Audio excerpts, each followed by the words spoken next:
এবার খেলা জমে উঠবে। গ্লোবাল সুপার লিগে দুই বাঘের দলের সাথে মুখোমুখি হবে সংঘর্ষ। দর্শক, বিস্তারিত জানতে সম্পূর্ণ ভিডিওটি দেখুন। গ্লোবাল সুপার লিগ 2025 সালে বাংলাদেশ তাকিয়ে আছে দুটি দলের দিকে। একটি হচ্ছে রংপুর রাইডার্স, অপরটি হচ্ছে দুবাই ক্যাপিটালস। কেননা রংপুর রাইডার্স হচ্ছে বাংলাদেশের অন্যতম সেরা ফ্র্যাঞ্চাইজি, অপরদিকে দুবাই ক্যাপিটালসে খেলছে বাংলাদেশের অন্যতম সেরা অলরাউন্ডার সাকিব আল হাসান। আর গ্লোবাল সুপার লিগে এবারই প্রথমবারের মতো মুখোমুখি হতে যাচ্ছে রংপুর রাইডার্স এবং দুবাই ক্যাপিটালস। খেলাটি অনুষ্ঠিত হবে আগামী 16 জুলাই বাংলাদেশ সময় বিকাল 5টায়। এদিকে রংপুর রাইডার্স এবং দুবাই ক্যাপিটালসের মধ্যকার শক্তি এবং সামর্থ্যের দিক বিবেচনা করলে দুবাই ক্যাপিটালস কিছুটা হলেও এগিয়ে থাকবে রংপুর রাইডার্সের চেয়ে। তবে সাম্প্রতিক ফর্ম বিবেচনায় রংপুর রাইডার্স বেশ ভালোই করছে গ্লোবাল সুপার লিগে।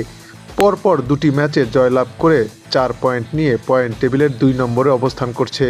অন্যদিকে সাকিব আল হাসানের নেতৃত্বাধীন দুবাই ক্যাপিটালস প্রথম ম্যাচে সেন্ট্রাল ডিস্ট্রিক্টকে হারিয়ে শুরুটা ভালো করলেও এরপর টানা 2 ম্যাচে হেরে বসেছে। ফলে 3 ম্যাচে 1 জয়ে তাদের পয়েন্ট এখন 2 এবং পয়েন্ট টেবিলে অবস্থান করছে 4 নম্বরে। বুধবার সোয়ান এবং সৌম্যদের দুর্দান্ত ফর্মে থাকা রংপুরের মুখোমুখি হবে সাকিবের দুবাই ক্যাপিটালস। পয়েন্ট টেবিলের টিকে থাকতে হলে এই ম্যাচে জয়ের কোনো বিকল্প নেই সাকিব আল হাসানের দুবাই ক্যাপিটালসের জন্য।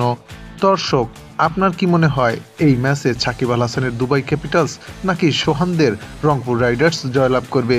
তাহলে তা জানিয়ে দিতে পারেন আমাদের এই চ্যানেলের কমেন্টস বক্সে।